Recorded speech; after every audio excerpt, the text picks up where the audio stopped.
So the PM has wrapped up another successful, his longest foreign visit ever to 5 nations. And in all 5 nations, Prime Minister Modi highlighted issues faced by the Global South and also firmed up multiple pacts on areas of immense importance. The aim was deepening India's ties across continents from Africa to Latin America and also the Caribbean, so a different region thrown in as well. And we're now joined by Professor K G Suresh, a senior journalist, to talk about this landmark visit. KG, clearly all the accolades, the international accolades that the PM has got, 27 of them so far. This trip, you feel, does it really encapsulates why he deserves it, why he as India's leader is getting such global recognition? Absolutely.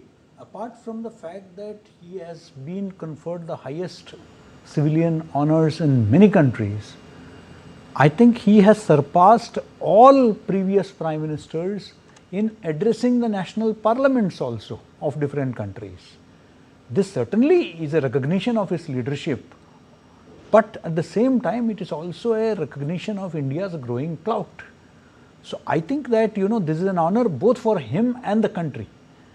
And the fact that his trip was focused on placing India as the leader of the Global South.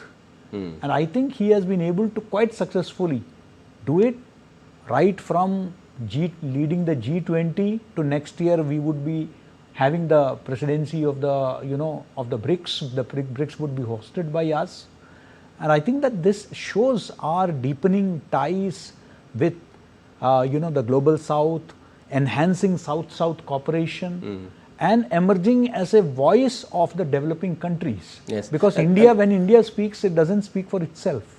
It speaks for the entire Global South.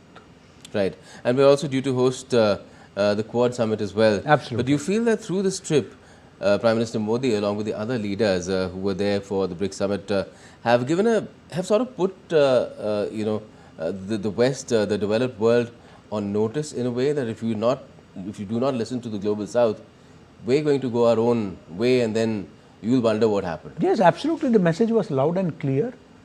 India has always been, and please remember, it is also in terms of countering the growing Chinese influence in Africa. So his visits to whether it is Ghana, Namibia, and certainly the Caribbean countries have a long association with with India. Oh, yes. I mean, you have a great Indian diaspora out there, and who still recall their close associations with their native country. So this is India's strength, and I think that he is banking on that, but at the same time he is also telling the developed West that if you do not take care of global concerns, then we will have no option. We will have to come together and take our issues forward, whether it is related to environment, whether it is related to climate change, and also bilateral relations, in terms of minerals, in terms of defense. So many people, particularly after Operation Sindoor, are interested in our arms and ammunition. And there also there is a huge market which India is waiting to tap. Oh, I yes. think from the trade point of view, from the strategic point of view, as I said, to be a counterbalance to China, I think this visit was very significant, it being the longest visit, one of the longest visits of the Prime Minister after he took over. Yes. Almost a I think week-long the visit. longest, because the one that was longest before this was back in 2015 when he had gone to UFA Absolutely. for the Yes. SCO and BRICS Yes. summits, and then to the Central Asian nations. Yes. And India is due to host a Central Asian Nations Summit as well, for that matter, Yes. to strengthen ties in Yes. with that part of the world. But Yes. apart from positioning India as the leader of the Global South and sending out an effective message to the developed world that you need to look at how you are doing business, otherwise it will not be good.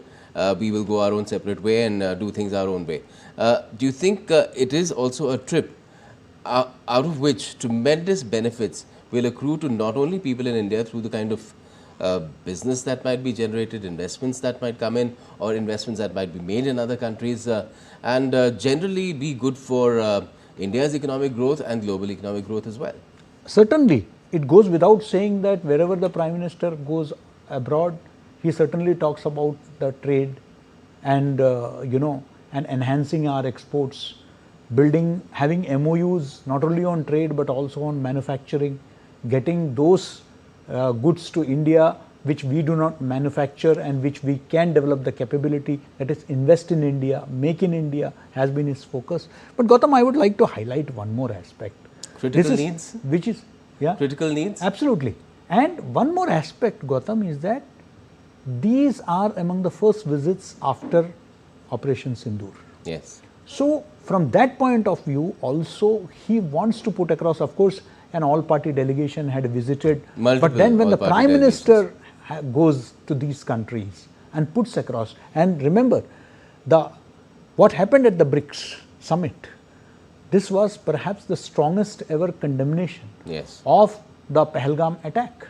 Yes, and cross-border movement of absolutely, terrorists and they not only condemned that, they also condemned the double speak. Yes. They also condemned the double speak, which is perhaps, of course, they did not name the neighbor, but it was so evident, that who indulges in that. So the double speak was condemned.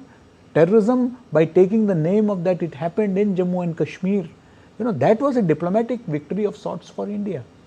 So I think that because earlier, Pakistan tried to, in the SCO summit, they tried to put Balochistan there but could not succeed when the defense minister, refused to sign the declaration. Yes. But this declaration was passed, unanimously passed. Yes, so even, I think China, even China endorsed it. Yes, absolutely. Which in itself is a huge thing. Yes.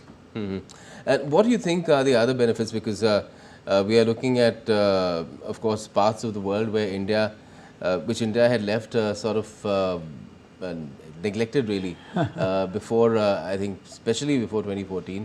We didn't have much to do with Brazil or Argentina for that matter.